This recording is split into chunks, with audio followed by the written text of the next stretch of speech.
All right, we're here at the Castle, the Under Armour Performance Center in Owings Mills, Maryland. One of the nicest practice facilities in all of sports. I spent the day with the AFC North champions. I have 5 takeaways from Ravens. Takeaway number 1, Lamar Jackson's next step as a quarterback, I believe, is going to come through his command at the line of scrimmage, his command of the offense. And that's a result of all of the work that he and offensive coordinator Todd Monken, who's in his second year here in Baltimore, put in this offseason. They work through the offense to try and make it fit better for him, fit what he does well, fit what he's comfortable with. And the results of that have shown up in the performance of a couple of other players. Isaiah Likely and Zay Flowers in particular have had outstanding camps. The chemistry they have with their quarterback is showing out there on the field.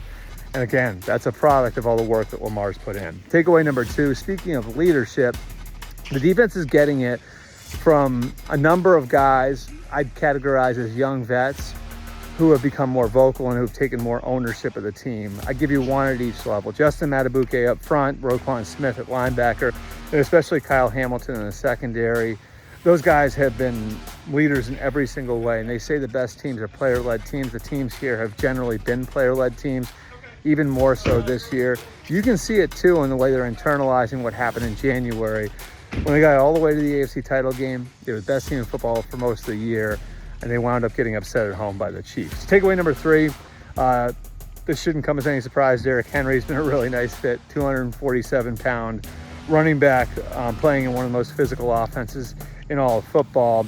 But it's not just him as a player, it's him as a person, as a worker.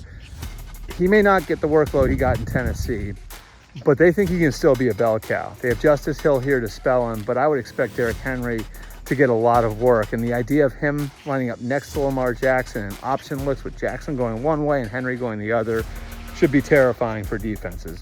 Takeaway number 4, one thing that would help that become a terrifying sight for defenses is the offensive line stabilizing. That was the big question coming into camp with the losses of John Simpson, Morgan Moses, and Kevin Zeitler. That's 60% of the offensive line from that AFC title game.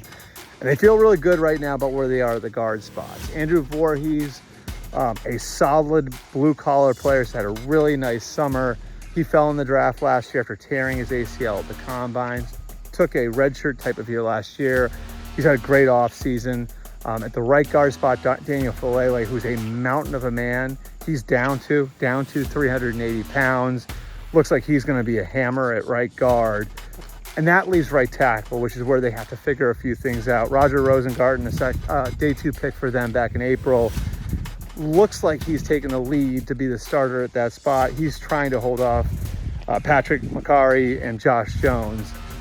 They get those 3 guys, those 3 positions taken care of. Then some of the focus shifts to left tackle where they need Ronnie Stanley to return to form and show again that he can anchor the way he could before he went through all of his injury issues. Finally, takeaway number 5, if there's a question on defense, what's going to happen at the edge spots? And that's where, in replacing Jadeveon Clowney, they need a couple of former high draft picks to play up to their potential. One would be former first-round pick Odafe Owe. The other one would be former second-round pick David Ajabo.